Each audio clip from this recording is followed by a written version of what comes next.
हरिहर आश्रम के जैसे हम लोग है ना, जितने हमारे गुरु भाई लोग संत लोग, ऐसे आप लोग सब बाबा हरिहर से लेकर अभी तक सब गुरु भाई है। फर्क इतना है कि हम संत हैं, आप गृहस्थ संत हो, तो आप लोग को सबको ऐसे ही सेवा करना चाहिए। और आज के यजमान जो है वेद सागर जी है, सुनील का परिवार जो है ना, ये आज का जो यजमान है, जो रामेश्वर की स्थापना और आज की पूजा वगैरह है, और आज का जलपान चाय वगैरह, चाय वगैरह भी है अशोक जी। तो इनके ये चारों भाई है, हमारे इनके चाचा है, ये सारे ही गुरु स्थान के प्रति जब बुलाओ ना तब फट से आ जाते। गुरु जी कोई काम है, हाँ उन्होंने कभी मूर्ति देखने जाना, महाराज जी की मूर्ति बनी कि नहीं बनी, अभी जनवरी में स्थापना कराना और खर्चा भी ज्यादा है, तो कहता है कोई चिंता नहीं गुरु जी, मूर्ति बन गई, आप जब कहो जब स्थापना हो जाएगी, खर्चे की चिंता नहीं करना। खर्चे के लिए हमारी हरिहर संगत है, जिंदाबाद है। जय जय श्री सीताराम।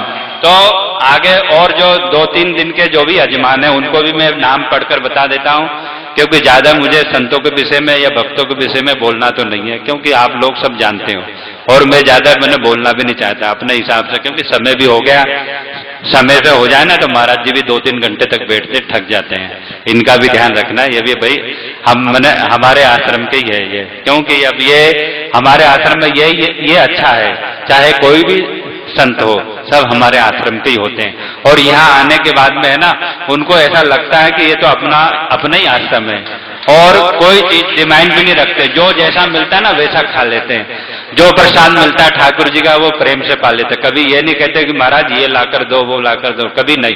कोई भी संत आए यहाँ कथा करने ना, और यहाँ का जब वो भाव देखते हैं, यहाँ संतों की सेवा, यहाँ हमारे हरिहर संगत के भाव देखते हैं ना, तो वो नमन हो जाते, कहते कि नहीं महाराज जी जो मिलेगा आश्रम में वो हम प्रेम से पालेंगे, हमारा कोई जो मिलेगा वो ले लेंगे, कोई बात नहीं, क्योंकि ये संतों की तपस्या है और इन महापुरुषों की तपस्या है, तभी तो ये हरिहर आश्रम में आकर के कथा कर रहे हैं। इन महाराज जी की तपस्या बहुत है, जब तो ये हरिहर आश्रम में हमारे जैसे कलयुग जीव को तारने के लिए आए, क्योंकि जब तो इन्हें इतनी सरल कथा करी, भगवान का इतना मधुर मन ठाकुर जी का ब्याह का प्रसंग है या वनवास का प्रसंग है। जब वनवास गए तो देखो महाराज जी के नेत्रों में कितने आंसू आए, सुबह से शाम तक रोते ही रहे। आप नहीं थे, नहीं तो आप भी रोते रहते, जैसे पिछले आपको ठाकुर जी ने कृपा करी थी ना, इस बार भी ये तो समझो कि ठाकुर जी की कृपा, ये तो गुरुओं का प्रताप है कि जो भक्तों को निहाल कर दे,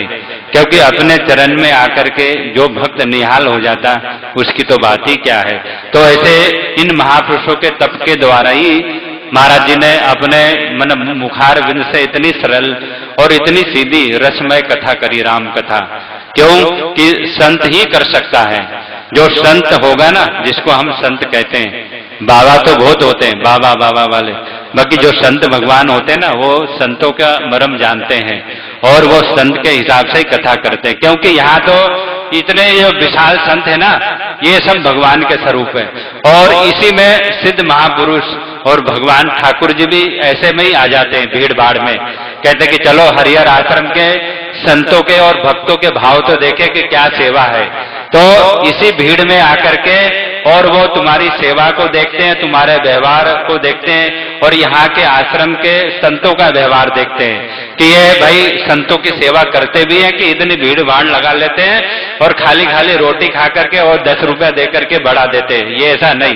क्योंकि यहाँ के तो आप लोग को यही भाव रखना चाहिए कि पता नहीं किस रूप में भगवान आकर के तुम्हारी सेवा देख ले। क्यों कि ये जो राम कथा है ना, गंगा है, और इस गंगा में ही ये संत खड़े हैं। तो आप लोग को तो ये संत अगर तृप्त हो जाए, क्योंकि संत अगर खुश होंगे तो आपके भाव को देख करके, क्योंकि पैसे के लिए नहीं आते हैं, क्योंकि 10 रुपया कोई बड़ी बात नहीं है, या एक कपड़ा आप दे देते हैं या 50 रुपया दे, ये कोई बड़ी बात नहीं है। बाकी यहाँ तो इस महापुरुषों के तपस्या के द्वारा वो हेते चले आते हैं और इस जगह आकर के, और पता नहीं किस रूप में संत आकर के और संतों के दर्शन हो जाए। क्योंकि ये कुंभ है, ये कुंभ में भगवान अमृत बरसाते हैं। तो अमृत कैसे बरसाते हैं? ऊपर से थोड़ी बरसाते हैं, अमृत तो ये संत ही अमृत है कि ये संत रूपी अमृत पता नहीं किस पे किस तरह से देख ले और उनकी दृष्टि हमारे ऊपर पड़ जाए और हमारा जीवन सफल हो जाए। तो ये जो संत आए ना, ये अमृत की बरसात है और ये हमारे पे दृष्टि कर दे और हमारा कल्याण कर दे, यही अमृत है। ये बड़ी बड़ी जगह ये जो कुंभ लगते हैं ना, तो लोग कहते हैं कि यहाँ अमृत की वर्षा होती है, बाकी अमृत की वर्षा ऐसी होती है कि पता नहीं किस रूप में संत और भगत आकर के, और हम जन्म जन्म से भटकते हुए आए हैं, 84 लाख योनि से भटकते आए हैं, और कुंभ वगैरह में तीर्थों में हम मंदिरों में जाते हैं और संत हमको उस कृपा दृष्टि से देख ले और हमारा जीवन का वह कल्याण हो जाए, यही सबसे बड़ा कुंभ है और यही अमृत की वर्षा है। तो महाराज श्री ने भी अमृत की वर्षा हमको 8-9 दिन से सुना रहे, ये भी एक राम कथा अमृत है और ये अमृत में हम रस विभोर हो गए हैं। और हमारे गुरु स्थान में ऐसे ही आकर के, ऐसे ही महापुरुष द्वारा जब भी हम संत जी को, मैंने राम कल्याण दास जी को याद करें, व्यास जी को, तो व्यास जी आप आकर के हमको हर समय जब हम कहे तब आकर के हमको ऐसे ही और प्रोत इस राम कथा से कराते रहे। जय जय श्री सीता रामचंद्र। और पिछले यजमान है, अब मैं कागज में क्या देखूं, ऐसे ही बोल दूं, क्योंकि मैं कागज में देखता हूं ना तो आप लोग कहते बाबा जी ठीक से बोल नहीं पाते, क्योंकि हम भाई आप लोग सब जानते हो, क्योंकि हम तो कोरा कागज है, फेल विद्यार्थी हैं, और आप अगर कोरे कागज पर लिख देते तो हम पढ़ लेता हूं, नहीं तो हम पढ़ना लिखना तो आता नहीं।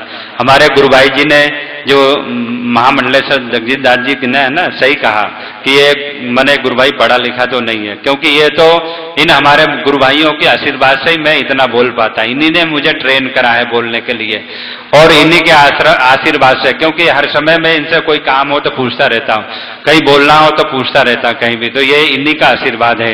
जैसे महाराज जी का, द्वारकाधीश का महाराज जी का इन पे आशीर्वाद था, ये कथा करने लगे, ऐसे ही इनका आशीर्वाद मेरे पे है कि मैं थोड़ी बहुत कथा कर लेता हूँ, नहीं तो मुझे नहीं आता।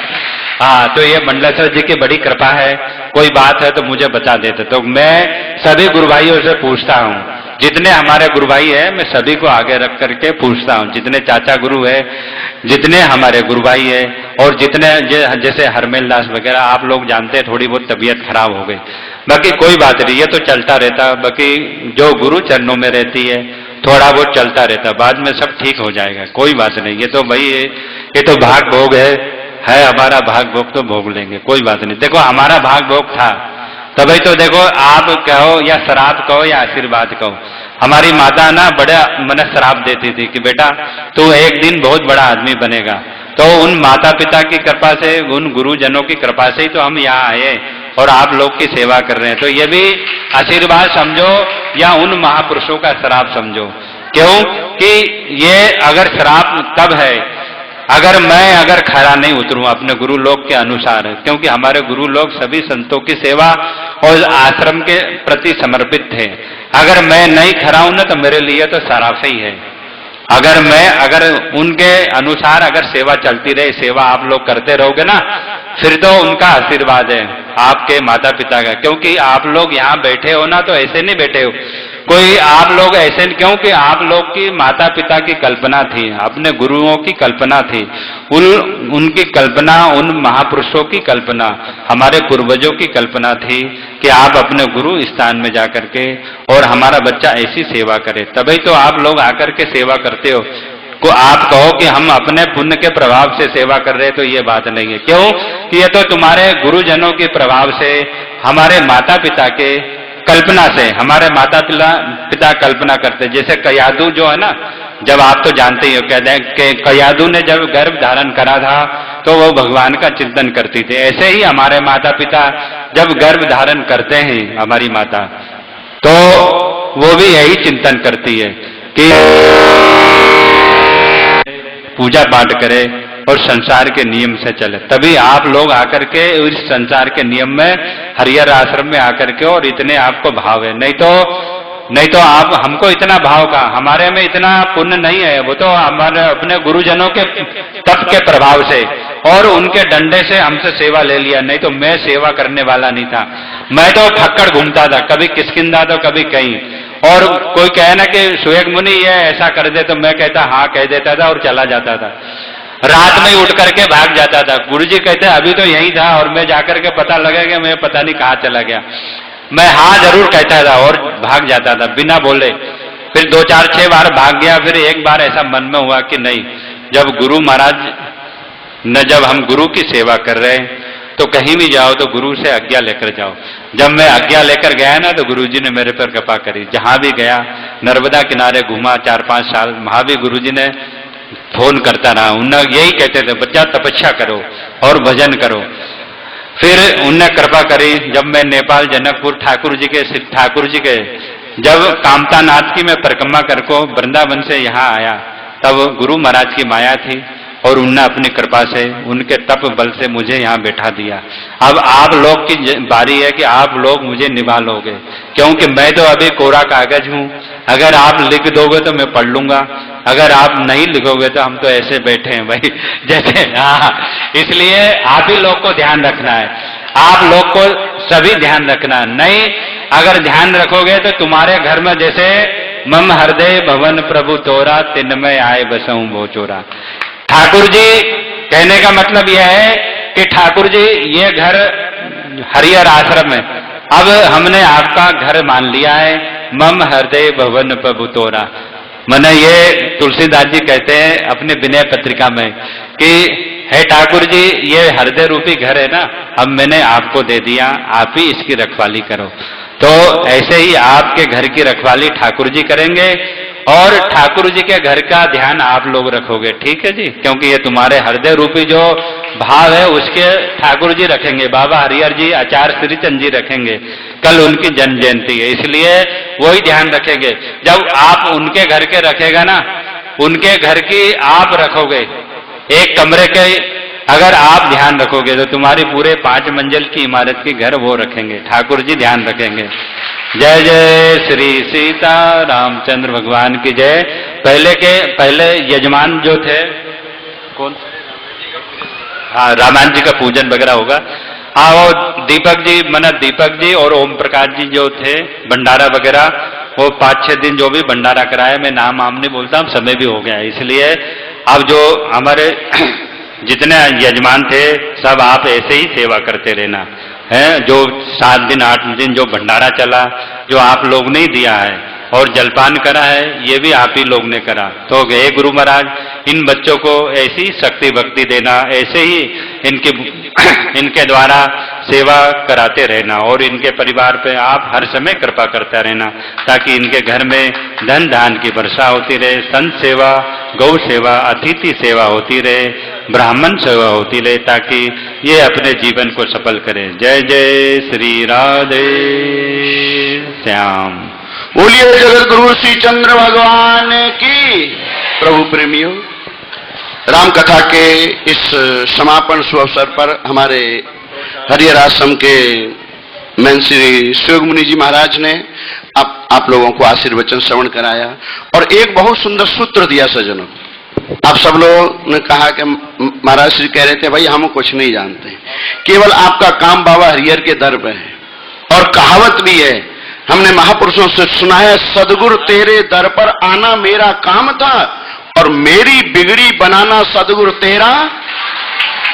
तो सदगुरु के दरबार में तुम आओगे सज्जनों, आपकी बिगड़ी अवश्य बन जाएगी। तो आप उसी भाव को लेकर के और यह तन मन धन से सेवा करते हुए, तो आप सब लोगों को मालूम है सज्जनों, कल जगत गुरु श्री चंद्र भगवान का जन्म जयंती महोत्सव बड़े धूमधाम से मना रहे हैं और कल सुबह 7 बजे और यज्ञ प्रारंभ होगा 8 बजे के बाद में, और जगत गुरु श्री चंद्र भगवान का वेद मंत्रों के द्वारा और मूर्ति अभिषेक होगा और 10 बजे के उपरांत संत महापुरुषों के उपदेश प्रवचन आप लोगों को श्रवण करने को मिलेंगे। हमारे देश के कोने कोने से संत महापुरुषियां महंत मंडलेश्वर पधारे हुए हैं, उनके दर्शन और उपदेश अपने जीवन में ग्रहण करते हुए आप सभी लाभ लेंगे। और अब सबसे पहले हमारे आपने जो 9 दिन से व्यास जी महाराज के मुखारविंद से राम कथा का श्रवण किया, हमारी इस कथा के मुख्य यजमान महाराज श्री ने आपको बताया, जो हमारे इस आश्रम के स्तंभ है। और वास्तव में जहां भी हमारी कथाएं होती हैं, सेवाएं होती हैं, और हमारे जय भगवान केडिया, उनकी धर्मपत्नी मंजू केडिया, इनकी हरिद्वार में अन्न क्षेत्र, वृंदावन में भी अन्न क्षेत्र चल रहा है, जहां भी कथा होती है उनमें यजमान के रूप में सबसे, बाकी और भी यजमान हो, लेकिन इनका तो परमानेंट जो कहते हैं ना यजमान, जहां भी कार्यक्रम होते रहते हैं, वो हमारे जय भगवान केडिया जी अस्वस्थ होने के कारण और यहाँ पर उपस्थित नहीं है। उनकी धर्मपत्नी मंजू केडिया, उनके परिवार वाले जो भी हों, और मंच पर आकर के महाराज श्री के साथ में और रामायण का पूजन और व्यास जी का सम्मान करेंगे। ये सब कार्यक्रम आप शांति से देखते रहें, श्रवण करते रहें। बोलिए जगत गुरु श्री चंद्र भगवान की, बाबा हरिहर महाराज की। रामो राजमणि सदा विजयते, रामं रमेशं भजे, रामेणाभिहतानि साचरचमो, रामाय तस्मै नमः। रामो नास्ति परायणं वरदराम, रामस्य यदा सोऽस्म्यहम्, रामे चित्तया सदा भवतु मे, भो राम मामुद्धर। राम राम रामेति रमे रामे मनोरमे, सहस्रनाम रततुल्यं राम नाम वरायणे, श्रीरामचरितमानसा पारायणे नमः। गन्धाक्षर पुष्पाणिं समर्पयामि, अथ व्यासपूजनम्।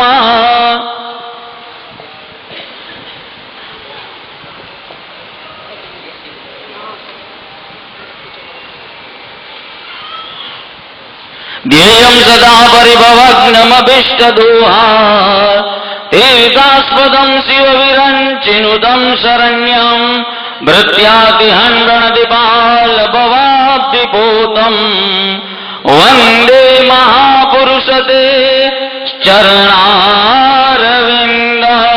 श्रीनाथादिगुरुत्रयं गणपतिं, पीठत्रयं भैरवं, सिद्धोद्योबटुकत्रयं पदयुगां, दूतिक्रमां मण्डलं, वीरान्यस्तचतुष्कषष्टिनवकां, वीरावली सप्रभां, श्रीमान् मालिनी मन्त्रराजसहितां, वन्दे गुरुर्मण्डलम्।